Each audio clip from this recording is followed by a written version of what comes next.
अस्सलाम वालेकुम रहमतुल्लाहि व बरकातुहू। बिस्मिल्लाहिर्रहमानिर्रहीम। अस्सलातु वस्सलामु अलैका या रसूलल्लाह व अला आलिका व अस्हाबिका या हबीबल्लाह। आज की वीडियो बनाने का मकसद ये है कि आपको दुरूद इब्राहिमी के फ़ज़ाइल और बरक़ात के बारे में बताया जा सके। इसे कैसे आपने अपने डेली अज़कार में शामिल करना है, अपनी ज़िंदगी में कैसे शामिल करना है, और फिर आप कैसे इसके रिज़ल्ट्स देखेंगे, आपको नज़र आएगा कि आपकी तमाम हाजात कैसे पूरी हो जाती हैं, आपके मसाइल जो हैं वो कैसे हल हो जाते हैं। जैसे बहुत ज़्यादा लोग जो हैं वो ये मैसेज करके कहते हैं कि हमारी जॉब का बहुत मसला है, जॉब लग जाती है लेकिन फिर वो टिकती नहीं है। फिर कई लोगों का ये कहना है कि घर में बरकत नहीं है, चीज़ों में, माल में बरकत नहीं है, माल आता है लेकिन माल में बरकत नहीं है, पता नहीं कहाँ जाता है, रिस्क में बरकत नहीं है, ठीक है, या रिस्क आ नहीं रहा, या उस तरह से उनको वो वसाइल नहीं नसीब हो रहे जैसे बाकी लोगों को होते हैं। तो इसके लिए क्या तरीका जो है वो अपनाया जाए। तो मैं आपको यहाँ पे बताऊँ कि दुरूद इब्राहिमी जो है ये एक बहुत शॉर्टकट और एक क्विक सोल्यूशन है, एक हल है ऐसा जिसे अगर आप अपनी ज़िंदगी में शामिल कर लेते हैं तो आप अपनी आंखों से अपने मिरेकल्स जो हैं वो होते हुए देखेंगे, अपने मसाइल का हल जो है वो होते हुए देखेंगे। चंद दिनों के अंदर आपकी दुआएं भी कबूल होंगी, आपकी हाजात भी पूरी होंगी, जो आपके इश्यूज हैं वो भी सॉल्व होंगे। बहुत सी बहनों ने मैसेज करके ये कहा हुआ था कि हमारी शादी नहीं हो रही, या जिनकी शादियां हो गई हैं वो ये कह रही हैं कि हम बहुत अरसे से अपने माँ बाप के घर में बैठी हैं और हमारे शौहर हमें लेने नहीं आ रहे, नाराज़गी हो गई है। तो मैं ये भी आपको बताऊं कि इन चीज़ों का हल भी आप दुरूद इब्राहिमी से निकलवा सकते हैं। अब यहाँ पर ये बात कि आपने इसे पढ़ना कैसे है, क्या तरीकाकार इस्तेमाल करना है, तो अब मैं आपको आगे ये बताने लगी हूँ। सो आपने क्या करना है कि आपने दुरूद इब्राहिमी की मन्नत मान लेनी है, ठीक है। आपने कई लोगों के मुंह से सुना होगा कि वो मन्नत मानते हैं लेकिन वो बहुत गलत तरीका इस्तेमाल करते हैं, तावीज़, धागे, इन चीज़ों को इस्तेमाल कर लेते हैं, ठीक है। कई बार आपने ये भी देखा होगा कि वो अल्लाह ताला के कलाम का तवीज़ बनाकर अपने गलों में पहन लेते हैं। ये एक बहुत ही शिरकिया और गलत तरीका है। आप बिल्कुल भी इन चीज़ों पर बिलीव मत करें और ना ही इनको अपनी ज़िंदगी में शामिल करें। इनसे कभी भी फ़ायदा हासिल नहीं होता, हाँ अलबत्ता नुकसानात ज़रूर आपको भुगतने पड़ते हैं। तो यहाँ पर आपने जो बहुत अच्छा हल मैं आपको बताने जा रही हूँ वो ये है कि आपने दुरूद इब्राहिमी की मन्नत मान लेनी है। और ये आपने कैसे करना है? सबसे पहले हर इंसान का अपना अपना एक लेवल होता है, वो किसी हद तक जो है वो ज़िक्र अज़कार कर सकता है। हर इंसान का अपना एक पोटेंशियल होता है, प्लस उसके टाइम पर भी डिपेंड करता है। ज़ाहिर है आपने इबादत को तो टाइम देना है, साथ ही साथ आपके कुछ रिश्ते हैं, आप माँ हैं, आप बाप हैं, आप बहन हैं, भाई हैं, आपके कुछ रिस्पॉन्सिबिलिटीज़ हैं, आपने उनको, आप जॉब करते हैं, आपने उन्हें भी पूरा करना है। सो अगर आप इस चीज़ की मन्नत मानते हैं कि आपने 11 दिनों में, ठीक है, एक एग्जाम्पल मैं आपको दे रही हूँ, 11 दिनों में आप 40,000 मरतबा दुरूद इब्राहिमी पढ़ सकते हैं और आप इस चीज़ की मन्नत मान लेते हैं कि मैं पढ़ूंगी या पढ़ूंगा, तो आपने अपनी पोटेंशियल पर देखते हुए, अपनी पोटेंशियल को देखते हुए कि आप कितना पढ़ सकते हैं, आपने कर लेना है। हर इंसान अपने लिए मुख्तलिफ जो एक नंबर है ना वो तय कर सकता है। तो मैं अगर ये कह लेती हूँ कि मैं 11 दिनों के अंदर 40,000 मरतबा दुरूद इब्राहिमी पढ़ूंगी तो ये मैंने मन्नत मान ली है दुरूद इब्राहिमी की। फिर आपने नियत करनी है, जो भी आपकी हाजत है, जो भी आपका मसला है, उसकी आपने नियत कर लेनी है, आपने उसे अपने जहन में रखना है और साथ आपने दुरूद इब्राहिमी की मन्नत मान लेनी है उस तरीके से जो मैंने आपको अभी बताया है, ठीक है। अपनी जानों पर जुल्म मत करें। ये नहीं आपने करना कि आप कह दें कि मैं बहुत बड़ा नंबर कोई आप चूज़ कर लें अपने लिए और आपसे बाद में वो पढ़ा ना जाए, उतनी दफ़ा आपसे पढ़ा ना जाए, तो ये मत करें। जितना आसानी से आप पढ़ सकते हैं वो नंबर आपने अपने लिए फ़िक्स करना है, प्लस आपने साथ दुआ करनी है और आपने अपनी ये नीयत बांधनी है कि मैं इस हाजत या इस मसले के लिए ये दुरूद इब्राहिमी पढ़ रहा हूँ या पढ़ रही हूँ। साथ आपने अल्लाह ताला से ये भी दुआ करनी है कि मेरे अल्लाह, मेरे प्यारे परवरदिगार, ये जो दुरूद इब्राहिमी मैंने पढ़ी है, जब आप पढ़ लेंगे, ठीक है, जितना दिन में आप पढ़ लेंगे, आपने साथ ही जब दिन ख़त्म हो जाता है, आप इशा की नमाज़ पढ़ लेंगे, उसके बाद भी आप दुरूद इब्राहिमी पढ़ते हैं, तो सोने से पहले आपने ये दुआ करनी है कि अल्लाह, मैंने ये पूरे दिन में जितनी दुरूद इब्राहिमी पढ़ी है इसे मैं सदका दे रहा हूँ या इसका हदिया दे रहा हूँ आपकी अल्लाह ताला की बारगाह में, और इसे पेश कर रहा हूँ हजूर सल्लल्लाहु अलैहि वसल्लम की शान में। इसके रिजल्ट्स बहुत जल्दी आपको देखने को मिलेंगे। मैंने कई लोग ऐसे भी देखे हैं जिनका 3 दिन के अंदर प्रॉब्लम्स जो है वो सॉल्व हो जाते हैं, जो उन्होंने हाजत मांगी होती है ना वो भी पूरी हो जाती है, जो उनके मसाइल होते हैं वो चंद दिनों के अंदर मैंने पूरे होते देखे हैं। ये आप चाहे समझ लें कि ये मौजज़ात हैं दुरूद इब्राहिमी के या मिरेकल्स हैं, जो आपको लगता है, ठीक है, आप इसको समझ लें, लेकिन बहुत जल्दी इसके क्विक रिजल्ट्स आपको देखने को मिलेंगे। बहुत खूबसूरत चीज़ है ये।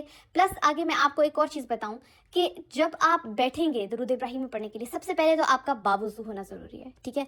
आपने बावुज़ू होकर फिर ही इसके जो है वो ज़िक्र शुरू करना है। आपने अपने लिए एक जगह फिक्स करनी है, वहाँ पे बैठ के आपने सुकून के साथ, खुशू खजू के साथ पढ़ना है, पूरा दिल लगाकर, ध्यान लगाकर, अपने उस मसले, अपनी हाजत को अपने जहन में रखते हुए आपने ये जो दुरूद इब्राहिमी है इसको आपने पढ़ना है। और ऐसे पढ़ना है कि जैसे अल्लाह ताला आपको देख रहे हैं पढ़ते हुए, जैसे हज़रत मोहम्मद सल्लल्लाहु अलैहि वसल्लम सुन रहे हैं आपको पढ़ते हुए। आपने ऐसे ध्यान के साथ और ऐसे खुशबू खजू के साथ पढ़ना है। फिर आप जब पढ़ लेंगे तो आप ये भी कर सकते हैं कि आप दिन में छोटे छोटे हिस्सों में इसका नंबर जो है वो तकसीम कर लें। जैसे सुबह नाश्ते के बाद जो है बच्चे स्कूल चले गए, आप कामों से थोड़ा फारिग हो गए, तो आपने कहा कि अब मैं एटलीस्ट 100 टाइम्स जो है वो 100 दफ़ा इसको पढ़ लेती हूँ, ठीक है, या पढ़ लेता हूँ। उसके बाद फिर आप दोपहर को खाने के बाद फ्री हुए, तब आपने 200 टाइम्स पढ़ लिया, फिर मगरिब के बाद पढ़ लिया, फिर जो रात है इशा के बाद, उसके बाद आपने ज़रा ज़्यादा नंबर फिक्स कर लिया, क्योंकि सब सो जाते हैं, टाइम ज़रा ज़्यादा होता है आपके पास पढ़ने के लिए, उस टाइम आपने पढ़ लिया, ठीक है। इस तरह से आप सारे दिन में थोड़ा थोड़ा इसका नंबर कर लें, और इस तरह से आपके लिए आसानी हो जाएगी जो भी आपने पूरा नंबर फिक्स किया हुआ है उसे कंप्लीट करने में। साथ साथ आपने दुआ करनी है कि ए मेरे अल्लाह, मेरी इस हाजत को कबूल फरमा, मेरा ये मसला है इसको सॉल्व कर दे, मेरा ये प्रॉब्लम है इसको सॉल्व कर दे, मेरी ये ज़रूरत है इसको पूरा कर दे। तो इंशाल्लाह आप देखेंगे कि अल्लाह ताला आपके तमाम मसाइल का हल भी निकाल देगा, आपकी जो भी हाजात हैं, ठीक है, उनको भी पूरा करेगा। आपको बहुत जल्दी जो है वो आपकी रिजल्ट जो आपको नज़र आएंगे अपने सामने। थर्ड थिंग, जब आप ये काम शुरू करेंगे तो सबसे पहले आपकी जो ज़ात है ना, ठीक है, जो आपकी तबीयत है, उसमें इनकसारी और आजिज़ी का होना बहुत ज़रूरी है। याद रखिए कि अल्लाह ताला को एक आजिज़ इंसान बहुत पसंद है, अल्लाह ताला को ईगो पसंद नहीं है। जैसे एक छोटा बच्चा जो होता है ना, जब उसने अपने माँ बाप से कोई बात मनवानी होती है, अपने वालिदैन से कोई बात मनवानी होती है, तो वो बहुत ज़्यादा नाजिज़ हो जाता है, कई तरीके अपनाता है अपनी बात मनवाने के लिए, रोता भी है, गिड़गिड़ाता भी है, ठीक है, कई बार मोहब्बत भी दिखाता है, बहुत प्यार भी दिखाता है अपने वालिदैन को। इसी तरह यही आपकी तबीयत के अंदर उस वक्त चीज़ होनी चाहिए कि आपने अल्लाह ताला को मनाना है अपनी उस हाजत को पूरा करने के लिए, अपनी उस दुआ को कबूल करवाने के लिए। साथ आप इतना बड़ा ये हुज़ूर सल्लल्लाहु अलैहि वसल्लम पर सलाम भेजना, दुरूद भेजना, ये एक बहुत बड़ी चीज़ है, ठीक है। तो जब आप ये सारी चीज़ें अपने साथ अपनी ज़ात में शामिल करेंगे, इस सब के साथ आप दुआएं मांगेंगे, तो खुद सोचें कि ऐसा कैसे हो सकता है अल्लाह ताला जो है वो आपकी दुआ को रद्द कर दे, या आपकी बात ना माने, या आपकी दुआ को कबूल ना करे। ऐसा हो ही नहीं सकता ना, एक नामुमकिन सी सिचुएशन बन जाती है। और अल्लाह ताला खुद कहते हैं कि मैं कभी भी उस बंदे को खाली हाथ वापस नहीं जाने देता जो मुझसे मांगता है। और फिर अगर मांगने का तरीका इतना खूबसूरत हो तो ऐसा कैसे हो सकता है कि अल्लाह ताला आपको खाली हाथ लौटा दे। यहाँ पे ये बात मैं रिपीट करूँगी कि आपने उतनी ही मदद मांगनी है जितना आप पढ़ सकते हैं। ये नहीं करना कि ज़्यादा नंबर फिक्स कर लें, बाद में आपसे पढ़ा ना जाए, क्योंकि अल्लाह ताला को इबादत में भी जो है ना वो इंतहा पसंदी पसंद नहीं है कि आप अपनी जान पर जुल्म करें या कोशिश करें कि मैं जितना पढ़ सकूँ और आपसे उतना हो ना रहा हो। तो अल्लाह ताला को ये चीज़ भी पसंद नहीं कि इंसान जो अपनी ज़ात पर जुल्म कर रहा हो, ठीक है। आपने हर चीज़ देखनी है, आपने दुनिया को भी लेकर चलना है, आपने आखिरत को भी लेकर चलना है, आपने अल्लाह ताला की इबादत भी करनी है, आपने हुकूकुल इबाद को भी निभाना है। तो आपने अपने लिए आसान तरीका है उसको चूज़ करना है, ये आपके लिए ज़रूरी है। अच्छा, अब आपकी पर्सनैलिटी पे इस सब का क्या असर पड़ेगा? अब यहाँ पर आपको क्या फ़ायदा होगा? आप ये देखेंगे कि आपकी ज़ात में जो सबसे बड़ी तब्दीली आएगी वो ये होगा कि सुकून, आपकी ज़ात को सुकून नसीब होगा। आपको रात को नींद बहुत अच्छी आएगी। आप अपने आप को, अपनी ज़ात को फूल की तरह हल्का महसूस करेंगे।